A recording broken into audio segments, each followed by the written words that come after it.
લુપ્ત થતી ગામઠી ઓસબત રમત જ્યારે ટીવી, મોબાઈલ કે અન્ય મનોરંજનના સાધનો આવી ગયા છે, ત્યારે જૂના જમાનામાં ગામડાઓમાં ભવાયા મંડળો આવતા અને લોકોનું મનોરંજન પૂરું પાડતા હતા, જેમાં થરાદ વિસ્તારમાં ધરણીધર ભગવાનના નામે ઓસબિયા ગામે મનોરંજન કરી અને સાંસ્કૃતિક નાટકો કરીને લોકોનું મનોરંજન કરી રહ્યા છે. ત્યારે આ ઓસબિયા મંડળનું અસ્તિત્વ પૂરું થવાના આરે છે.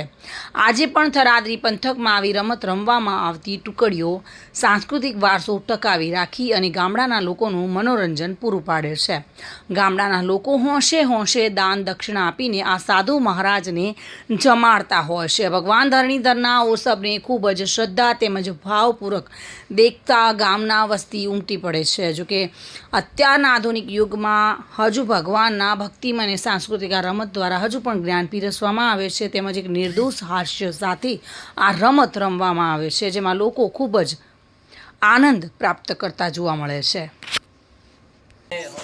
આ જે ઓસબ છે આ પરંપરાનો છે. પહેલાં મનોરંજનનું કંઈ સાધન નહોતું, એટલે આ મનોરંજનનું સાધન હતું.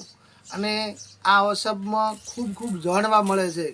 ખાલી આમ મનોરંજન પૂરતું નથી, પણ આમાં અમુક શબ્દ એવા જાણવા માટે મળે છે. કોઈ વ્યસન છે, કોઈ ખોટી સંગત છે, અને કોઈ મધુપાન કરવાથી પણ શું નુકસાન થાય છે, એમાં ઘણી બધી શિખામણ છે.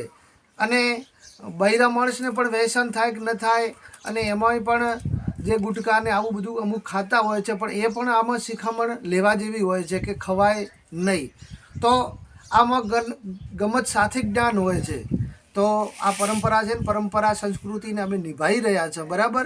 અને જ્યારે આ સંસ્કૃતિ આપણી જ્યારે ડાઉન થશે ને, ત્યારે આપણને ખૂબ તકલીફ પડશે. તો મારે દરેકને નમ્ર વિનંતી છે કે કોઈ આવું જૂની સંસ્કૃતિ આવે તો એને આપણે નિભાવીને એને જોવા પણ જાવું ને એને માણવી પ્રેમથી.